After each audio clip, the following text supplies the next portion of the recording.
بسم اللہ الرحمن الرحیم۔ السلام علیکم ورحمۃ اللہ وبرکاتہ۔ الحمد للہ حمدا کثیرا طیبا مبارکا فیہ، والصلاة والسلام علی اشرف الانبیاء والمرسلین محمد وآلہ وصحبہ اجمعین، اما بعد۔ حاضرین و ناظرین، یہ درس نمبر 1110 اور آج سورہ بنی اسرائیل کی صرف 2 آیتوں کی تلاوت اور تشریح کی جائے گی، آیت نمبر 16 اور 17، 16 and 17۔ چلیے سب سے پہلے ان 2 آیتوں کی تلاوت کرتے ہیں، لفظی ترجمے اور ترجمے کے بعد تشریح کرتے ہیں۔ اعوذ باللہ من الشیطان الرجیم، بسم اللہ الرحمن الرحیم۔ وَإِذَا أَرَدْنَا أَن نُهْلِكَ قَرْيَةً أَمَرْنَا مُتْرَفِيهَا فَفَسَقُوا فِيهَا فَحَقَّ عَلَيْهَا الْقَوْلُ فَدَمَّرْنَاهَا تَدْمِيرًا وَكَمْ أَهْلَكْنَا مِنَ الْقُرُونِ مِن بَعْدِ نُوحٍ وَكَفَى بِرَبِّكَ بِذُنُوبِ عِبَادِهِ خَبِيرًا بَصِيرًا۔ صدق اللہ العظیم۔ لفظی ترجمہ یوں ہے، وَإِذَا، اور جب، اردنا، ہم چاہتے ہیں، النہلکا، یہ کہ ہم ہلاک کر دیں، قریتن، کسی بستی کو، امرنا، تو ہم حکم دیتے ہیں، مترفیہا، اس کے خوشحال لوگوں کو، ففسقوا، تو وہ نافرمانی کرتے ہیں، فیہا، اس میں، فحقا، پھر ثابت ہو جاتی ہے، علیہا، اس بستی پر، القول، بات یعنی عذاب، فدمرناہا، تو ہم اس کو تباہ کر دیتے ہیں، تدمیرا، مکمل تباہ کرنا۔ وکم، اور کتنی ہی، اہلکنا، ہلاک کر دی ہم نے، من القرون، قومیں، من بعد نوح، نوح کے بعد، وکفا، اور کافی ہے، بربک، آپ کا رب، بذنوب عبادی، اپنے بندوں کے گناہوں کی، خبیرن، خوب خبر رکھنے والا، بصیرن، ان کو خوب دیکھنے والا۔ ترجمہ یوں ہے، جب ہم کسی بستی کو ہلاک کرنے کا ارادہ کرتے ہیں تو اس کے خوشحال لوگوں کو ایمان اور اطاعت کا حکم دے دیتے ہیں، پھر وہ وہاں نافرمانی کرتے ہیں تو ان پر بات پوری ہو جاتی ہے، چنانچہ ہم انہیں تباہ برباد کر ڈالتے ہیں۔ اور کتنی ہی نسلیں ہیں جو ہم نے نوح کے بعد ہلاک کی، اور تمہارا رب اپنے بندوں کے گناہوں سے پوری طرح باخبر ہے، سب کچھ دیکھ رہا ہے۔ ان 2 آیتوں میں 5 باتیں بتائی گئی ہیں۔ پہلی بات، جب ہم کسی بستی کو ہلاک کرنے کا ارادہ کرتے ہیں تو اس کے خوشحال لوگوں کو ایمان اور اطاعت کا حکم دیتے ہیں۔ دوسری بات، پھر وہ وہاں، یعنی خوشحال لوگ وہاں نافرمانیاں کرتے ہیں تو ان پر بات پوری ہو جاتی ہے۔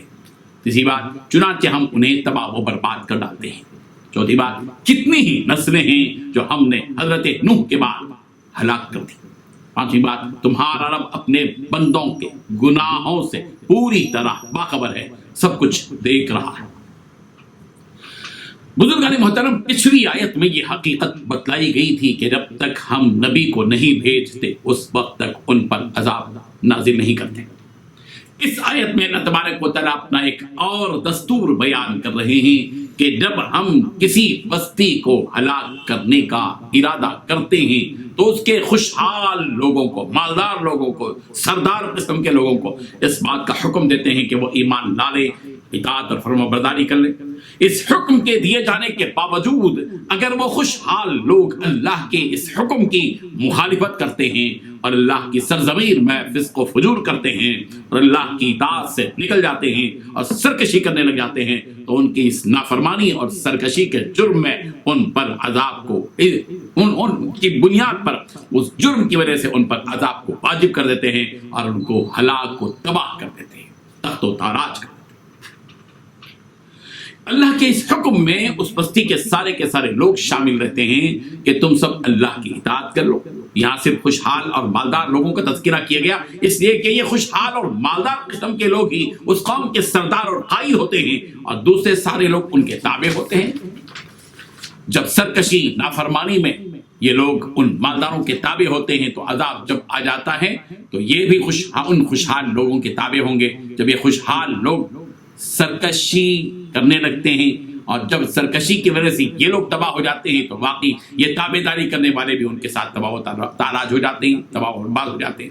سورہ نام کی آیت نمبر 123 میں ان سرداروں اور خوشحال لوگوں کے بارے میں بات کہی گئی، وَكَذَلِكَ جَعَلْنَا فِي كُلِّ قَرْيَةٍ أَكَابِرَ مُجْرِمِيهَا لِيَمْكُرُوا فِيهَا وَمَا يَمْكُرُونَ إِلَّا بِأَنفُسِهِمْ وَمَا يَشْعُرُونَ۔ اور اسی طرح ہم نے اس بستی، ہر بستی میں وہاں کے رئیسوں ہی کو جرائم کا مرتکب بنایا تاکہ وہ لوگ وہاں فریب کریں، اور وہ لوگ اپنے ہی ساتھ فریب کر رہے ہیں اور ان کو ذرا بھی خبر نہیں ہے۔ ہلاک ہوئی قوموں کے بارے میں یہ بات بتلائی جا رہی ہے کہ وَكَمْ أَهْلَكْنَا مِنَ الْقُرُونِ مِنْ بَعْدِ نُوحٍ، کہ نوح کے بعد کتنی ہی نسلیں تھیں جنہیں ہم نے ہلاک کر دیا۔ اس کا مطلب یہ ہے کہ ہم نے حضرت نوح کے بعد بہت سی قوموں کو ہلاک کر دیا جو تم سے پہلے گزری ہیں۔ ان قوموں کی ہلاکت اس وقت ہوئی جب انہوں نے نافرمانی اور سرکشی کی اور اللہ تعالیٰ کی آیتوں کا انکار کر دیا، اپنے رسولوں کو جھٹلایا۔ یہ ان لوگوں کے لیے تنبیہ ہے جو رسول رحمت صلی اللہ علیہ وسلم کو جھٹلاتے تھے کہ اے رسول آخر الزمان کے جھٹلانے والو، اگر تم سے پہلے گزری ہوئی قوموں کو اس لیے ہلاک کر دیا گیا کہ ان قوموں نے اپنی نبیوں کو جھٹلایا، تو یاد رکھو تم اللہ کے نزدیک کوئی ایسے باعزت لوگ نہیں ہو کہ اگر تم جھٹلاؤ گے تو تم کو ہلاک نہیں کیا جائے گا۔ اس لیے اپنے کفر سے باز آ جاؤ تاکہ تم ہلاکت سے بچ سکو۔ یہاں ایک اہم نقطہ مفسرین نے بیان کیا ہے کہ اللہ تعالیٰ نے یہ بات بتلائی کہ کتنی ہی قومیں ایسی ہیں جن کو ہم نے حضرت نوح کے بعد ہلاک و تباہ کر دیا۔ اس کا مطلب یہ ہے کہ حضرت نوح سے پہلے جو قرون، جو نسلیں، جو صدیاں گزری، ان قرنوں اور صدیوں اور نسلوں میں کسی پر عذاب نہیں آیا۔ جتنی ہلاکتیں قوموں کی ہوئی ہیں وہ سب حضرت نوح کے بعد ہی ہوئی ہیں۔ حضرت ابن عباس رضی اللہ عنہ فرماتے ہیں کہ حضرت آدم حضرت نوح کے درمیان 10 قرون گزرے ہیں اور وہ سب کے سب اسلام پر تھے۔ اور آخر میں یہ بات بتائی گئی کہ تمہارا پروردگار اپنے بندوں کے گناہوں سے باخبر ہونے اور ان کو گناہوں کو دیکھنے اور جاننے کے لیے بالکل کافی ہے۔ اللہ تعالیٰ اپنے تمام بندوں کے نیک اعمال ان کی نافرمانیوں کو پوری طرح شمار کرتا ہے اور ان کے تمام اچھے اور برے اعمال کو اچھی طرح جانتا ہے۔ کوئی چیز اللہ کے علم سے چھپی ہوئی نہیں ہے۔ اللہ تبارک و تعالیٰ ان حقیقتوں کو سمجھنے کی ہم سب کو توفیق عطا فرمائے۔ وآخر دعوانا ان الحمد للہ رب العالمین۔